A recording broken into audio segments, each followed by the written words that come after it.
ఏంటక్క అంత మంచి స్మెల్ వస్తుంది మీ ఇంట్లో నుంచి? అవునా?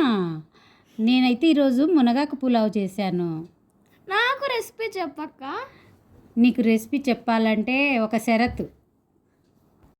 ఏంటా షరతు? ఏంటా? నా ఛానల్లో నేను పెట్టిన వీడియోస్ అన్నీ చూస్తూ ఉంటావు కదా, లైక్ చెయ్యి, కామెంట్ చెయ్యి. అయితే నాకు ఫస్ట్ రెసిపీ చెప్పు. Okay, done. ముందుగా అయితే స్టవ్ వెలిగించాలి.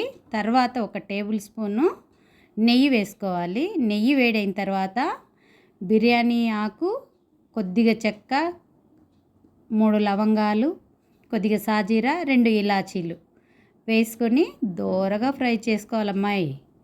ఇప్పుడైతే ఒక 10 పప్పు పలుకులను కూడా వేసుకొని వాటిని కూడా కలర్ చేంజ్ అయ్యేంత వరకు ఫ్రై చేయాలి. తర్వాత కొన్ని పచ్చిమిరపకాయ ముక్కలు, కొన్ని ఉల్లిపాయ ముక్కలు వేసుకొని అవి కూడా కొద్దిగా సాఫ్ట్ అయ్యేంత వరకు ఫ్రై అయిన తర్వాత కొన్ని టమాటా ముక్కలు కూడా వేసుకొని ఫ్రై చేసుకోవాలి. ఈ విధంగా టమాటాలు, ఉల్లిపాయ, పచ్చిమిరపకాయ అంతా ఫ్రై అయిన తర్వాత ఫ్రెష్ అల్లం వెల్లుల్లి పేస్ట్ని అయితే వేసుకొని 1 నిమిషము పచ్చివాసన పోయేంత వరకు ఫ్రై చేసుకోవాలి. ఇప్పుడు కొద్దిగా పుదీనా ఆకులు, శుభ్రంగా కడిగి సన్నగా కట్ చేసిన కొత్తిమీరను కూడా వేసుకున్న తర్వాత కొద్దిగా కరివేపాకును కూడా వేసుకొని ఒకసారి అన్ని ఆకులు సాఫ్ట్ అయ్యేంత వరకు ఫ్రై చేసుకుందాం.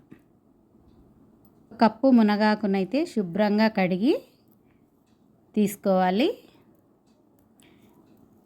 మునగాకు పులావ్ కాబట్టి మునగాకు కాస్త ఎక్కువనే ఉండాలి. ఆ ఫ్లేవర్ తెలియాలి కదా, మునగాకు ఫ్లేవరు. ఇప్పుడు కాస్త పసుపు, రుచికి తగినంత ఉప్పు వేసుకున్న తర్వాత 1 స్పూను ధనియాల పొడిని కూడా వేసుకొని మరొక 2 నిమిషాలు ఫ్రై చేసుకోవాలి. ఎంత మునగాకేసామా అప్పుడే చూడండి అడుక్కి వెళ్ళిపోయింది. ఆ విధంగా తొందరగా సాఫ్ట్ అయిపోతుంది. కాబట్టి ఇంకొక 2 నిమిషాలు మూత పెట్టి కుక్ చేద్దాం. ఇప్పుడు టోటల్గా కుక్ అయిపోయింది కాబట్టి మరి ఒకసారి అంతటిని అయితే కలిపేసుకొని మనం ముందుగా ఒక అర్ధగంట ముందు నానబెట్టానండి రైసు, వాటిని అయితే దీంట్లో కలిపేసుకోవాలి. ఇప్పుడు మరి ఒకసారి ఆకును బియ్యాన్ని కలుపుకున్న తర్వాత మనం ఏ గ్లాస్తో అయితే రైస్ తీసుకున్నామో అదే గ్లాస్తో 2 గ్లాసులు వాటర్ వేసుకున్నానండి.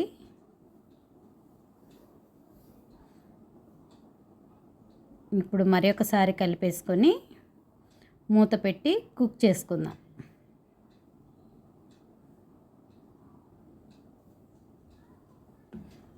ఇప్పుడు ఒక 80% అయితే ఉడికిపోయింది కదా. ఈ టైంలో 1 స్పూను నెయ్యినైతే ఆ విధంగా వేసుకోవాలి.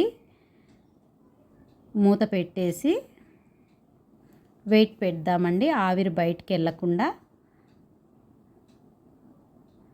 రైస్ అయితే కంప్లీట్ అయిపోయిందండి.